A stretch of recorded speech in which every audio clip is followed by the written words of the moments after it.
Ladies and gentlemen, welcome to the Food Marketing Mindset Podcast. I'm your host, Doug Resch, and I'm thrilled to have you join us today. Whether you're sipping a matcha latte or crunching on kale chips, this podcast is your backstage pass to the dynamic world of food marketing. Alongside me is the ever insightful Holden Rouse. That's right, Doug. We're here to sprinkle a little flavor into your day with stories of innovation, branding, and the secret sauce behind successful food enterprises. Let's talk about a company that's been a game changer in the natural sweetener space, founded by the visionary duo David Czinn and Brian Finkel. Devash has been an ancient delicacy and turned into a modern kitchen staple. Devash's date syrup is a testament to their commitment to quality, purity, and taste. And speaking of curiosity, today's guest is a true visionary. He's the founder and CEO of Devash Organics, a brand that's redefining sweetness one date syrup at a time. He's an entrepreneur, a food lover, and a man with a mission to sweeten life naturally. Please give a warm welcome to David Czinn. All right. Thank you so much for having me. We're excited to have you. Yeah, it's going to be fun. We appreciate you being on board. So David, can you talk a little bit about Devash Organics? It has a unique product line, including award-winning date syrup and delicious date sugar, some date bars, etc. Share the story behind how you decided to focus on dates as a core ingredient and what made you believe in the potential of this ingredient as a natural sweetener to the community. That's a great question, Doug. Honestly, I have to give the credit to my business partner, Brian Finkel. He was actually the one, he was on a trip, he was traveling in the Middle East. That's actually where Brian and I met. We met on a study abroad trip many years ago back in Israel. And Brian was actually back and he came across date syrup. And Brian was the one who, and it was probably, it's about 7 years ago now. He said, I came across this amazing product, date syrup. I'm adding it to my yogurt every morning. It's really incredible. I know you live in Los Angeles. Brian, living in New York at that time. And he said, I know you live in LA. And he said, there are tons of date farms in California. We should really look at selling this as a healthy alternative. And, he said there's a lot of benefits to date syrup. And he started to go on about the antioxidants, the magnesium, the fiber that dates have, and it's also a low glycemic vegan alternative sweetener as well. And so we started to do some digging and looked into it. And it seemed that there was a real incredible opportunity here. When you looked at the other sweeteners, it was really just agave and cane sugar and maple syrup. And so this kind of checked a lot of the boxes. And, we started out really small, started selling at farmers markets, and, we tested the waters there. And from there, we saw a lot of success in our small little community out here in California and Los Angeles. And, from there it was kind of this domino effect where we just kept building products around dates. And, fast forward to today, we're now in about 10,000 doors nationwide. We now sell to many co-packers and other brands in our space too. So it's really been a great, it was really a great product, an initial springboard to venture us into the overall date space. And, we joke all the time, internally, we call ourselves the date guys. And, we do love dates personally. And, we're very happy to supply them to as many people as possible. But it is funny, as two guys, Brian grew up in Chicago, I grew up in Ohio, in Cleveland.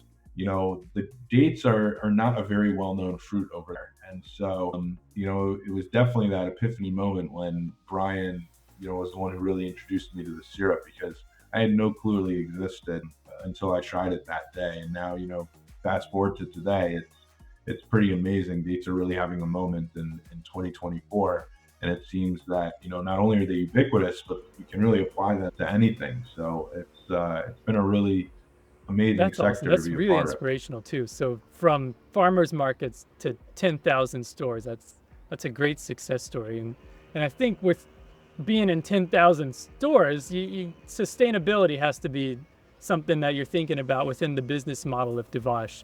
I mean, can you talk about how you've incorporated sustainable business practices, and then maybe some of the challenges that you face to overcome some of the issues involved? Absolutely. I mean, initially, actually, when we started, it was really tough. Every year, the our prices would go up. I would say every single year, and we knew that it wasn't sustainable in order to, grow the business where we wanted it to, where we believed it could go. And so, um, we were able to develop a really strong partnership with our partners in Dubai, Al Baraka, and they've really done an incredible job. Their entire facility is solar powered. A lot of the dates that are used for the date paste, they use the ugly dates in order to reduce food waste. And so, we've really made a conscious effort in order to, leave our mark, make our mark, on the world. I mean, in today's world, you can always do more, you can always do better. And I think it's really critical today for all brands to try to do as much as they possibly can. With that being said, you have to run a profitable business as well, or else you won't survive. So, it's really important that those ideals are aligned. But with dates, we got really lucky because a lot of retailers only want to carry the large dates. They want them to be. It's kind of like when you're buying apples. A lot of retailers don't want bruised apples, even if they taste just as good as the beautiful ones that are more aesthetically pleasing. With dates, I think everyone here is familiar with dates. Dates are a pretty ugly fruit to begin with. So it's funny. We actually showed Costco some dates early on, and we were telling them, it's more sustainable. We want to make sure these don't go to food waste. And Costco was looking at the dates, and they thought that they were a little too ugly, quote unquote, for their consumer. So the beauty of that is you can turn it into date syrup, you can turn it into date paste, you can turn it into date sugar. So there's a lot of alternatives. So instead of turning the lemons into lemonade or apples into applesauce, we have many different verticals that we can use those dates, and you know to make sure that we're doing our part to at least reduce food waste. But the beauty is, date sugar, date syrup, date paste. No one cares what the dates look like initially, as long as the quality is still You there. talked about pitching the retailers in the sustainability of the product and why they should be picking up date syrup and Devash Organics. Could you talk about, those health conscious consumers? They're obviously increasing across the board when it comes to food trends and looking at alternative refined sugars as well. How did you position Devash to appeal to that audience? And then what kind of marketing strategies do you think work best to reach those health conscious consumers with this new ingredient as date syrup, date sugar, date paste, with those health benefits that come with dates? Yeah, I mean, I think one of the biggest things that we did was, I'd say one of the best things about dates are being the fact that it's low glycemic and vegan. So, I think also living in a post COVID world, most people are more health conscious and aware of what they're consuming on a regular basis and their overall lifestyle. And so, I think for us, it was really finding, our key core super fans and our key core community, and really drilling down there and, doubling down. But I think, now people are becoming more and more aware of dates. And I think our biggest thing was really to educate them, the fact that our products existed. Like even now, we sometimes come across people that say, I wasn't even aware that date sugar existed or date syrup existed. And so for us, a lot of it was, um, partnering with influencers and, creating recipes and partnering with restaurants and coffee shops. Um, we had a partnership with Blue Bottle. We created a date latte, so it was essentially vegan because they use date syrup, oat milk, and coffee. And, a lot of people were really intrigued by that. That was a great marketing partnership that we had.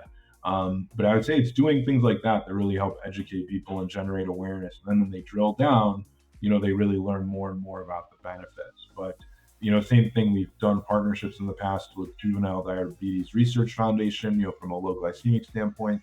That was really powerful. It's really allowing people to, have a healthy alternative sweetener that they have access to without the guilt. And so, I would say that was really a large part of the education. And, we're still doing our part to educate people. Obviously you have to run ads in today's world, but it's really finding your right community and doubling down there and spreading the word further and further. So you talked about the collaborations and partnerships with the influencers, with Blue Bottle. I want to know what impact those had on Devash's growth in the brand awareness for the business. Yeah, I mean, I think it's interesting. Things are, when you look at marketing as a whole, I think things are cyclical. You always have to be ready to pivot. Industries always change, interests always change.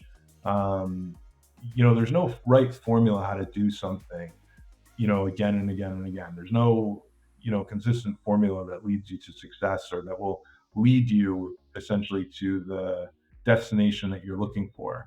But I think when you're working with a nascent product like date syrup or dates in general, I think that you have to do a degree of marketing in order to educate. But I would say, the partnership with Blue Bottle was massive. Blue Bottle has a massive following. People were really excited when they saw a new limited edition product associated and available with them. And, that created a lot of intrigue.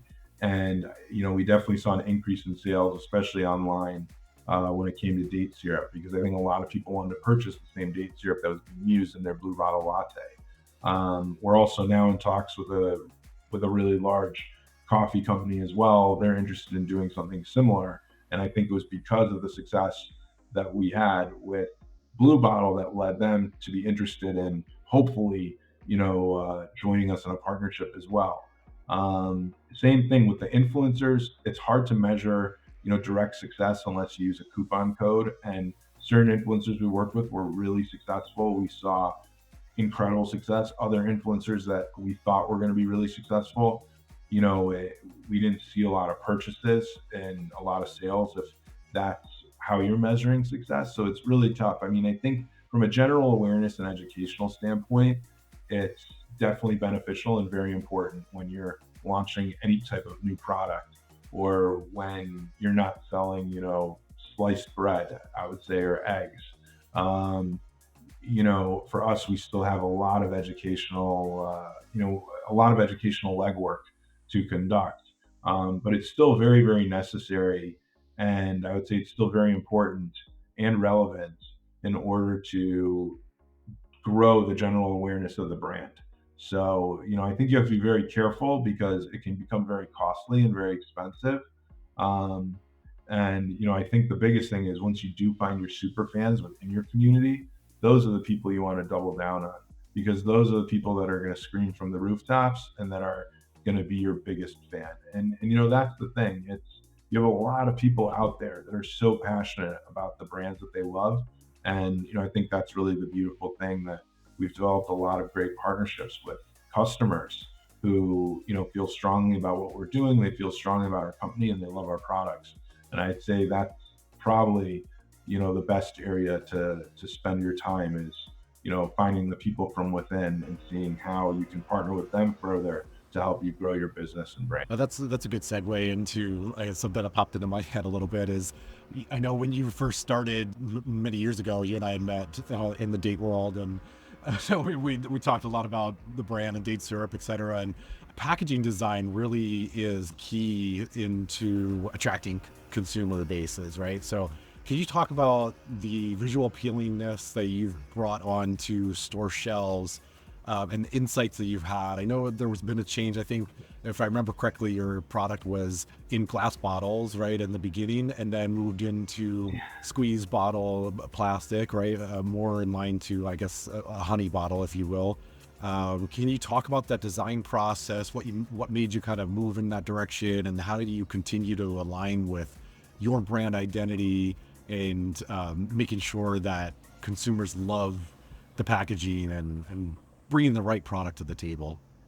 I mean, that's a great question, Doug. And, we loved our glass bottles. They were, we were all about glass. We didn't want to put in any new, we didn't want to add any plastic to the world if we didn't have to. We really wanted to focus on, minimizing, our carbon footprint to the best of our ability. And, it was really tough when we had to make that pivot and change. I know a lot of customers were unhappy, but at the end of the day, it was the right thing to do because the amount of breakage that we would have on a regular basis and the amount of additional expenses and additional waste. We had to bubble wrap every single bottle.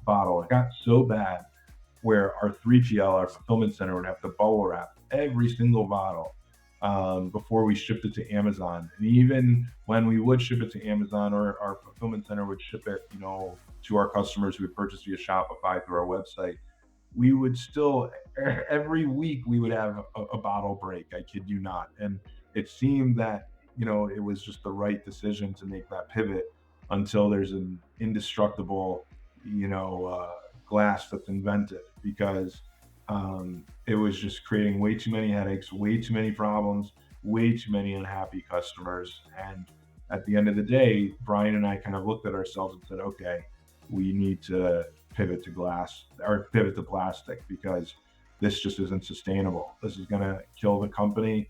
The amount of waste that we're using with the bubble wrap, the broken packages, the angry customers, this just isn't doing anything for anyone. If we were only supplying retail, it maybe could have worked, but it was still just the shipping fees is so expensive to ship anything these days. Even though the shipping costs have come down a little bit since COVID, but shipping glass, which is heavy, is much more expensive than shipping plastic.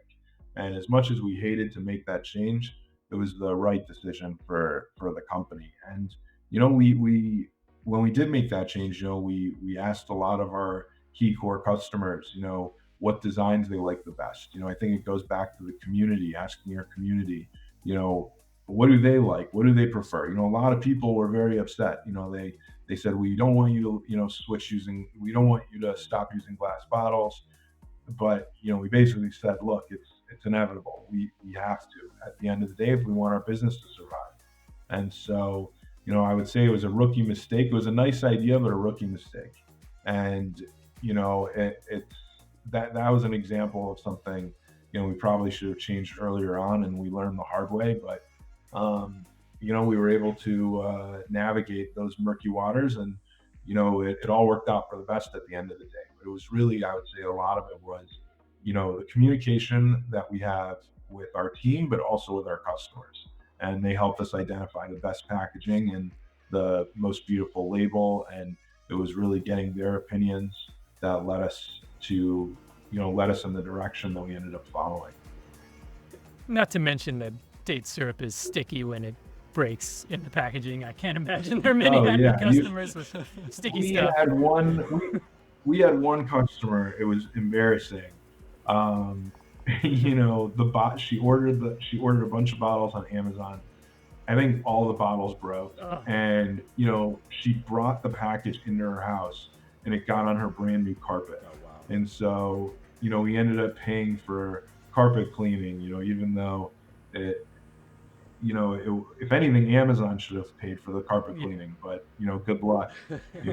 Jeff never returned my emails.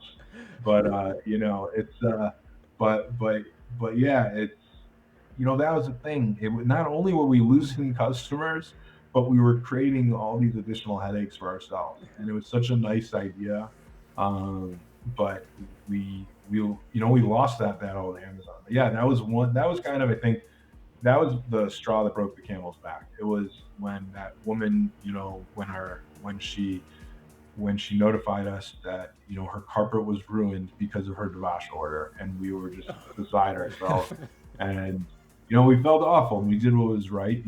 Customer service, the customer's always right, but it was definitely an experience that we never thought we were going to have to deal with. And look, we handled it the right way, and it was difficult during that time, but we did what was right, and I believe that that customer still that's what counts. Yeah, that's a good happy ending to that Yeah. story. Right. I think that's the Right. part of the beauty that consumers don't always understand is that you have this beautiful glass bottle on shelves, but there's all this additional packaging that is required to put that onto store shelves as well, which is actually doubling the amount of impact on the environmental Yeah, uh, the precedent. the risks and breakage and how many glass bottles you need to cover for that, and Right, yeah, exactly. adds So the up. decision kind of makes sense in a way. And plus, at the end of the day, you're not really losing the quality of the product, and that's what it really comes down to: the quality of the product, and then also the look, the feel. You're still getting that same amazing date syrup product as an example. Right. Yeah. I love But I want to jump back a little bit. I know that that statistic or that story from farmers market to 10,000 stores is really something that caught my ear. I want to learn more about like what's the the number one key lesson you learned in scaling your business.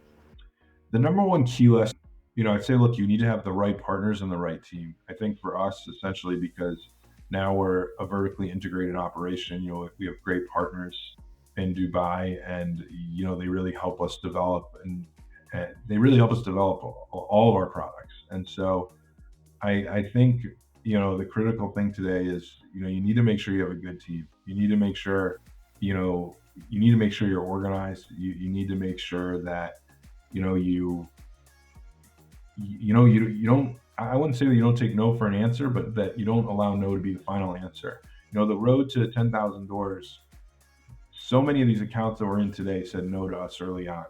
And I think a lot of it is that you really need to persevere, and you have to be annoying with class, as we joke. You have to follow through, follow up regularly, constantly try and schedule a meeting, just try to get 5 minutes of people's time. And I think some of the most success that we've seen is not even having a booth at trade shows, but attending the trade shows and just talking to anyone and everyone that has a badge from Costco or Sprouts or Whole Foods, and stopping them in their tracks and saying, "Hey, I'm not sure if you saw my previous email. I know you receive a lot of emails, but I would love to schedule a call with you for 5 minutes just to tell you a little bit about our success, and give them a date bar or a bottle of date syrup." Brian and I will always carry anywhere we go. We have Dvash products on us. That's just kind of the way it goes, especially at the food shows. Here you have an opportunity where you get to, everyone is under the same. I would agree with that. And I've seen you walking trade shows with your Devash Organics T-shirt on Yeah, all Doug the knows time. well. So every time I walk by, you say hi. It's easy to stand out with when you're branding yourself as well. So I know previously you talked a little bit about building this community, right? And part of that community is your consumers, and the best part of bringing in new consumers is taste tests, right? And demos, getting the product Yeah. into their hands is a powerful tool to launch new products as well. How did you approach getting Devash products into the hands of potential customers? And then is there any memorable stories of tasting events that you've come across or people that you've met along the way through those events? No, absolutely. I mean, I think product market fit is critical. You need to know, who your key core consumer is. And so for us, early on, we did a lot of partnerships with, yoga studios, Pilates studios, gyms, people that, we would go to areas where we would know that people are into health and wellness. And, we would try and identify our key core consumer that way. And so, we would always have little tables set up with our bars and our syrup, and it was a great opportunity to educate people that our product exists, and we'd usually give out coupons there along with samples for people to try the products and to reorder. Many times, we kind of got used to it, but there were many times where people would say, "Oh, dates? I don't like dates. I'm not going to like that. I'm not interested." And we would just say to them, "Hey, look, like no pressure. If you don't want to, don't worry about it. But just try a little bite. We're curious to see what you think, because it doesn't, like, especially in the bars. Our bars don't have the typical consistency of the date. A lot of people say, "Oh, I don't like the moist consistency of a regular date." People say the texture is a little too, off-putting for them, and I personally love dates, but look, I understand everyone is different. But I would say, look, sometimes people don't try the product, but many times they do. And after they try our bars, they're usually very impressed. Like, wow, that's really good. I really do. I did enjoy that. And so I would say that that's been a really, not only a great feeling, but it's also been very validating and has been a very successful approach for us over the years. We always like to now do partnerships. I'd say family friendly events. We just did one at LA Children's Hospital where we gave out our bars, and it's a great, happy, healthy, family snack for everyone. And so I know a lot of the parents are really happy that they had a product that didn't have a tremendous amount of added sugar and preservatives. And I think that that's a great, I think that's one of our strong differentiators because our products are really simple. Our date syrup, our date sugar and paste is made with one ingredient, dates. Our bars are made with 2 to 3 ingredients. That's dates, nuts, and either other fruit or raw cacao, no added sugar. So, I think that in today's world, people are really looking for clean labels and products they can get behind. And, I think it's our job and our duty to educate them that our products exist. And so it's been through those types of partnerships and sampling campaigns that, we've seen a lot of success. So, it's funny because, we did hear a lot of no's, but it's just like the retail industry as well. We'll hear a lot of no's, but eventually, people will give us a chance. And then once we're given the chance, that's our opportunity to shine and really succeed. So I would say it's actually very synergistic and similar in a way. So the bars offer different flavor combinations, right? And consumers have different flavor preferences. So how do you go about developing the flavors and targeting the right consumer for new flavor launches? It's a great question. I mean, a lot of it, I think, starts from within as well. I mean, in our newsletter, we always ask people, hey, do you have any ideas for new bar flavors? Do you have any thoughts? Things along those lines. I mean, we're actually rolling out a fiber bar in hopefully Q4 of this year. So there'll be a high fiber bar. It'll be similar to, we look at it that fiber one is really the only one that has a real fiber bar. But there's a lot of preservatives, a lot of chemicals, and we asked our target market, and Brian was actually, Brian came up with this idea, but we asked our target market, what are you looking for more of? What could you use more of your diet? What type of flavors you'd be interested in?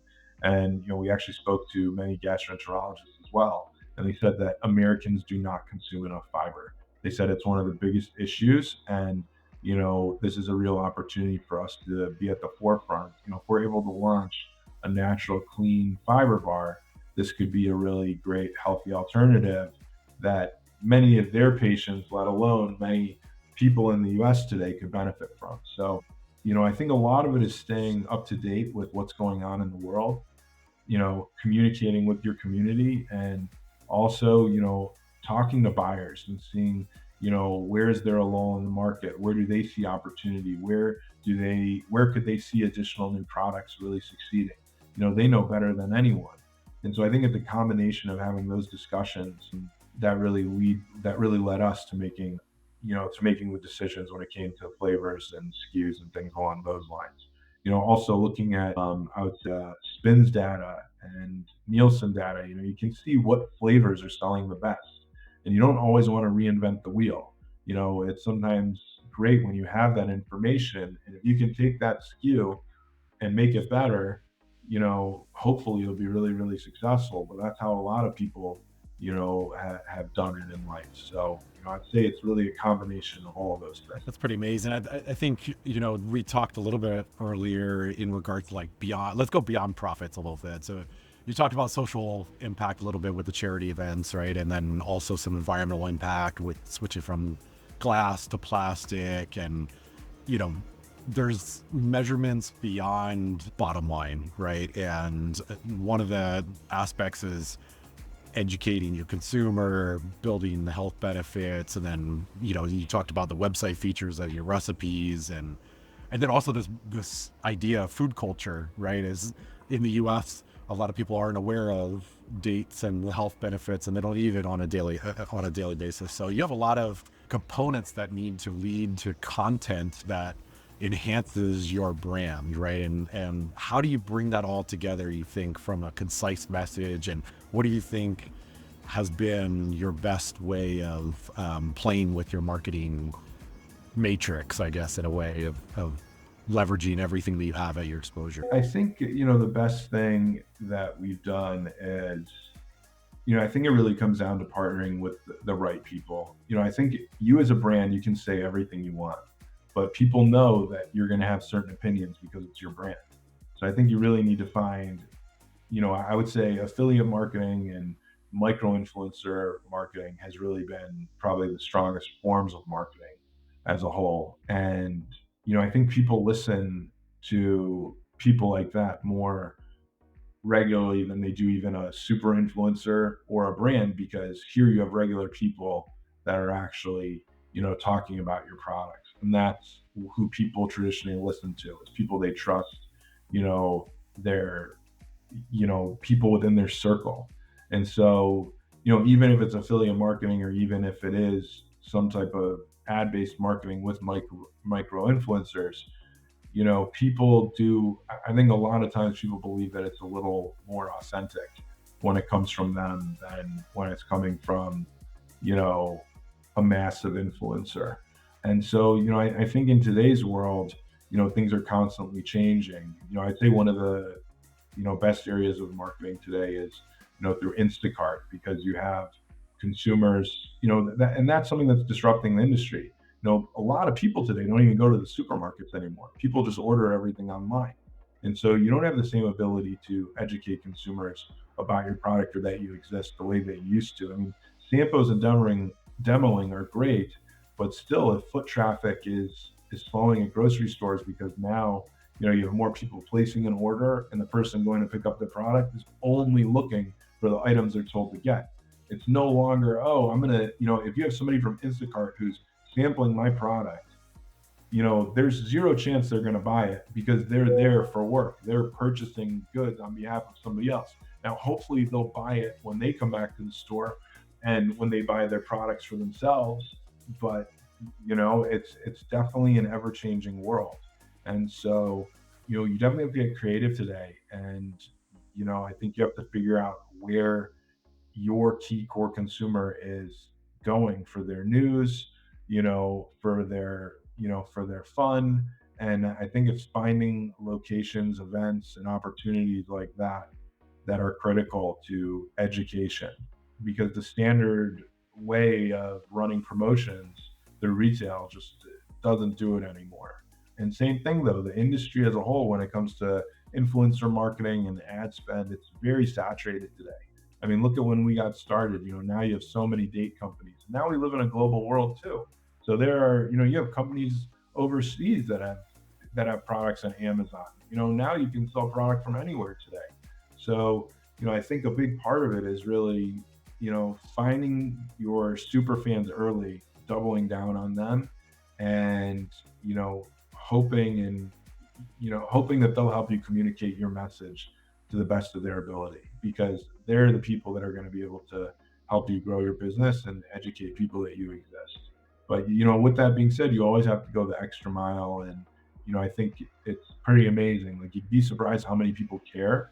And if you are open to starting a conversation with your customers and with your community, people really want to hear from you. They're all very, very supportive, and they are always open to giving guidance and advice and helping spread the word too. So I think it's a critical part of becoming successful in today's new world. That's all great. I think, impacting that brand loyalty and creating the customer engagement is key, right? And I think it sounds like Devash is hitting all the marks to be able to do that. So. I agree. We're trying. All right, David. So I want to know the one thing that you can kind of finish up with. What's the secret sauce of Devash Organics? What makes you guys different? What makes the business drive? And then what's the future look like for you guys? Yeah, I mean, I would say, the secret sauce to our success is, it's having a great business partner and having an incredible team, and I would say, you really, for companies that are just starting out, it's critical to figure out how you can become vertically integrated, because you need to become self-sufficient in today's world. It's very, very hard if you're dependent on other people. And we learned that the hard way early on, and thankfully now we have incredible partners. But for us, we're really focusing on becoming the premier date company. We now sell to many restaurants and food service accounts and co-packers and things along those lines. And I think it's critical to build a business around having multiple ways to win. We have retail, we have wholesale, we have bulk, we have direct to consumer, we have B2B.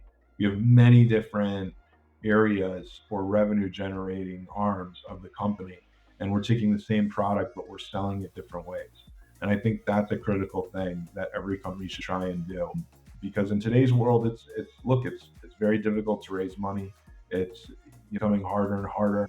The industry is more focused on profitability more than ever before, which is really, really important. But that will help differentiate you as a business. If you have multiple ways to generate revenue, but also if you have a strong team to help you implement those strategies successfully, that will, as we believe, take you across the finish line. And I think you also have to constantly be aware of what people are looking for. And there's no better way than to ask your customers and your buyers what they're looking for. And that's what led us to launch the fiber bars. And I think it's things like that.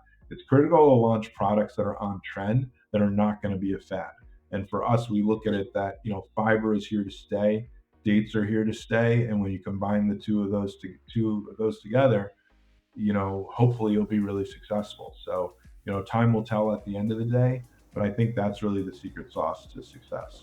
David, that's all great insights, and really I think you've given our audience an amazing opportunity to learn a little bit about, from grocery stores to online platforms. I think obviously it's clear Devash has a wide reach and great community, and you and Brian are great business partners together as well. So I just want to say thank you for all the fun tips for food startups and people in the industry as well. So that hopefully they've learned something today about that, and Holden and I are really appreciative of having you here today. Yes, thanks for coming on the show. We really enjoyed talking to you.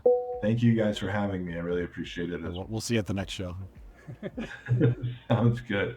And that's a wrap on today's episode with Food Marketing Mindset. I'm Doug Resch. And I'm Holden Rouse.